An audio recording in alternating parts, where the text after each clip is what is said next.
আবহমান গ্রাম বাংলায় শীতকালের অতীত ঐতিহ্যকে নতুনভাবে তুলে ধরতে জামালপুরে উদযাপিত হলো পৌষ উৎসব। বুদ্ধিভিত্তিক সংগঠন সহজপাঠ ফাউন্ডেশনের উদ্যোগে শুক্রবার ২৬ ডিসেম্বর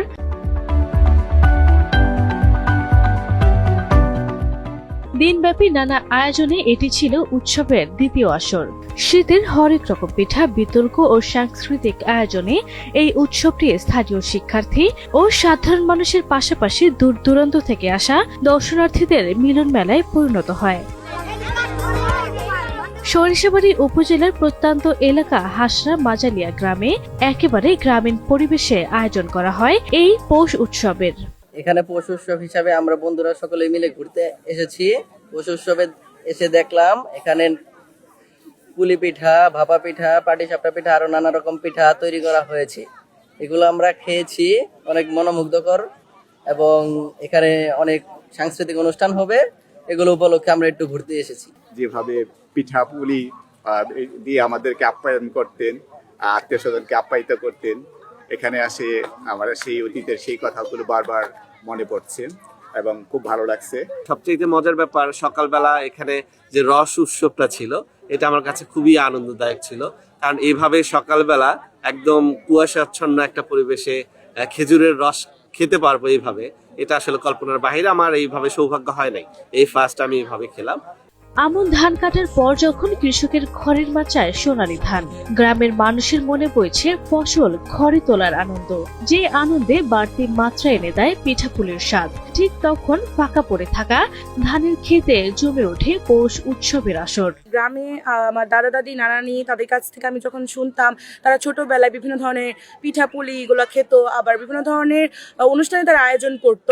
তো আজকের এই পৌষ মেলার যে আয়োজনটা করা হয়েছে, তো এখানে এসে আমি সেই অনুভূতিটা পাচ্ছি। তারা যেভাবে বলেছিল পিঠার কথা, তারপরে তারা যেভাবে অনুষ্ঠানগুলো আর কি আয়োজন করতো আর যেভাবে তারা উদযাপন করতো, সেই জিনিসগুলো এখানে আর কি মূলত ফুটিয়ে তোলা হয়েছে, যেগুলো এসে আমি খুবই ভালো করে দেখতে পারলাম এখানে এসে। মাটি দিয়ে মঞ্চ তৈরি করে তাতে খড় ও খেজুর পাতা দিয়ে সাজসজ্জা করা হয়েছে। পাশে শীতের মৌসুমী পিঠাপুলি বানিয়ে স্টলে সাজানো হয়েছে গ্রাহকদের জন্য।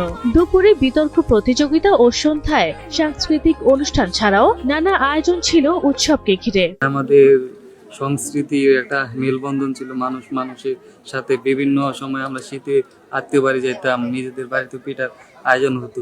সেই সংস্কৃতিটা এখন মনে হয় যে বিলুপ্তির পথে। তো আমরা সেই মেলবন্ধন বা একটা মিলন মেলার একটা আয়োজন করে থাকি। আমরা আসলে সহজপাঠ ফাউন্ডেশন বই নিয়ে কাজ করি, পাশাপাশি আমরা এই আবহমান বাংলার যে সংস্কৃতি, যেটা আসলে আস্তে আস্তে হারিয়ে যাচ্ছে, নাই বললেই ছিল, আমরা সেটাকে আসলে ফিরিয়ে আনার জন্য চেষ্টা করছি, শুধু নতুন প্রজন্মের ছেলে মেয়েদেরকে বার্তা দেওয়ার জন্য, যা আমাদের যে আগে এত সুন্দর একটা সুন্দর সংস্কৃতি ছিল সেটা যেন তারা জানতে পারে। আমাদের এই পৌষ উৎসবে অনেক ধরনের পিঠা বিক্রি করা হচ্ছে, যেমন মিঠা পিঠা, চিতই পিঠা, বড়া পিঠা, পাটিসাপটা, চিতই পিঠা, এগুলি আমাদের এই পৌষ উৎসবে বিক্রি করা হচ্ছে। আবহমান বাংলার শেকড়ে ফিরতে পৌষ উৎসব ছাড়াও বাংলা সংস্কৃতির ও ঐতিহ্যের নানা অনুষঙ্গ সর্বত্র ছড়িয়ে দিতে এমন আয়োজন আরো প্রয়োজন, এমন মত গ্রামীণ জনপদের মানুষের। যদিও বা কালের বিবর্তনে আস্তে আস্তে আমাদের এই সুন্দর এবং আমাদের প্রাণের যে বিষয়গুলো, সেই পিঠা উৎসব হারিয়ে যাচ্ছে।